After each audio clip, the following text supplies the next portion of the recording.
Be careful who you hug at a gas station. A Georgia woman was pumping gas when she was approached by another woman who kindly asked if she could have some gas money. The Good Samaritan reached into her pocket, pulled out $20, and handed it to the woman in need, who was so grateful that she asked this generous woman if she could have a hug. Then a man who was with the woman gets out of the car, joins in the excitement, saying, "Thank you so much for the gas money," and then he asks for a hug too.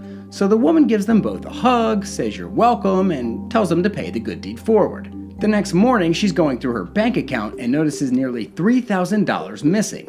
It turns out that when this woman was hugging this thankful couple over the gas money, one of them was secretly scanning the credit cards in her pocket with a high-tech card reader, which stole all her information.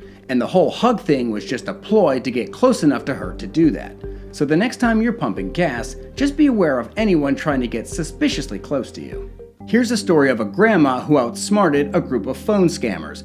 A Long Island woman got a call from her grandson saying he was in a car accident and needed thousands of dollars for bail money. She instantly knew it wasn't her grandson, and because she was bored, decided to have some fun with the scammers. So, when she received a follow-up call, this time from a man pretending to be her grandson's lawyer saying he needed $8,000 for bail, she played dumb and really sold the whole worried grandma routine and agreed to pay. Days later, the so-called bail bondsman comes to her home to pick up the money. The woman greets him at the door and hands him the envelope of cash, but it's actually just stuffed with paper towels, because what he doesn't know is that the cops are in the house right behind her waiting for him, and when he turns to walk away, this happens.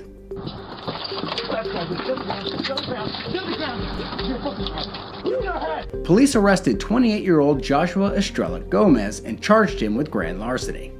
How far would you go to get into college? Because this guy lied about his race. Vijay Chokal Ingham is an Indian American and brother of actress Mindy Kaling. He's also a bit of a scammer. In college, he was known as being kind of a party animal, and when it came time to apply to medical school, he knew his low GPA wasn't going to cut it. So, he faked being black in order to help his chances getting in through programs like affirmative action. He started going by his middle name Jojo, checked black on the race identity section of his medical school applications, and even changed his appearance to make himself look more black. After applying to several schools, he was accepted into St. Louis University School of Medicine and was waitlisted for some of the top medical schools in the country. However, he would drop out after only 2 years. He went on to write about this experience in the book Almost Black, the true story of how I got into medical school by pretending to be black. Okay, you decide who got scammed in this story. In 2011, there was a hockey charity fundraiser in Minnesota.